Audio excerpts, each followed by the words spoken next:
Imagine being so hungry that you could eat an entire basket of apples in one sitting, then swallow a live eel whole, and still beg for more food. This wasn't a carnival act or an exaggeration. This was the daily reality of a French showman named Tarrare, whose medical condition remains unexplained to this day. Born in rural France around 1772, Tarrare showed signs of his unusual condition as a teenager. Despite eating quantities of food that would satisfy a large family, he remained painfully thin and was constantly, desperately hungry. His parents, unable to afford feeding him, kicked him out as a teenager. He had no choice but to turn his affliction into entertainment. Tarrare joined a group of traveling performers where audiences paid to watch him devour corks, stones, live animals, and entire baskets of fruit. But when the French Revolutionary War broke out, he found a new calling. He enlisted in the army, hoping military rations would finally satisfy his hunger. They didn't. Not even close. Military doctors were astounded. Tarrare could eat a meal intended for 15 men in a single sitting. He scavenged in gutters for scraps. He fought with dogs over carrion in alleyways. The Junyi became so intrigued that they began conducting experiments. They fed him live cats, which he tore apart and consumed. Snakes, lizards, puppies. He ate them all without hesitation. One physician watched in horror as Tarrare swallowed an entire eel without chewing, its movements visible down his throat. The French military saw potential. Could this man's unique abilities serve France?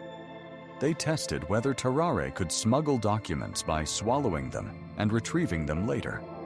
He successfully swallowed a wooden box containing a message, passed it naturally, and delivered it intact. He was sent on an espionage mission into enemy territory. But Tarrare spoke no German, and despite swallowing the secret documents, he was quickly captured, imprisoned, and nearly executed before being returned in a prisoner exchange. Back in French care, doctors became obsessed with understanding him. His mouth was abnormally wide, and when opened, physicians could see straight down his gullet, which emitted a visible vapor and a stench so foul that it could be detected from 20 feet away. His body temperature ran hot to the touch. His skin hung loose on his frame, and when he'd eaten, his stomach distended grotesquely, stretching like a massive leather bag. Most disturbing of all, he was perpetually desperate, his eyes wild with hunger no matter how much he consumed. The doctors tried everything to cure him. Medications, special diets, even opium. Nothing worked.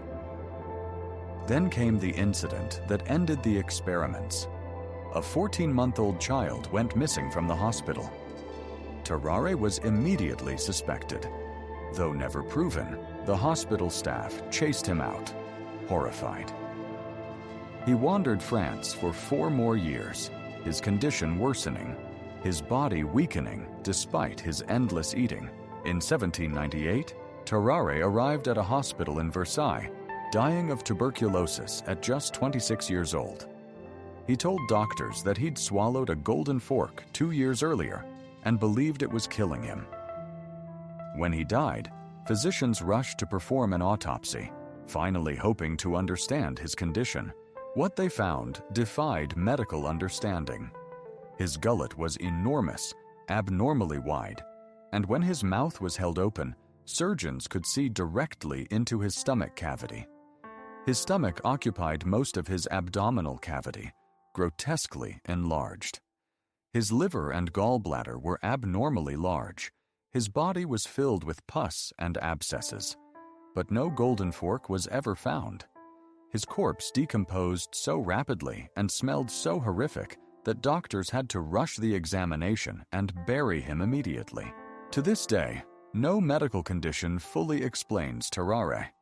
Hyperthyroidism might explain his metabolism. Prader-Willi syndrome could account for insatiable hunger. but neither explains his anatomical abnormalities, his ability to eat such dangerous objects and animals, or the sheer volume he could consume. His case remains unique in medical literature. No one before or since has exhibited this exact combination of symptoms. Was Tarrare's condition a genetic anomaly that died with him? Could modern medicine have saved him, or at least made him comfortable?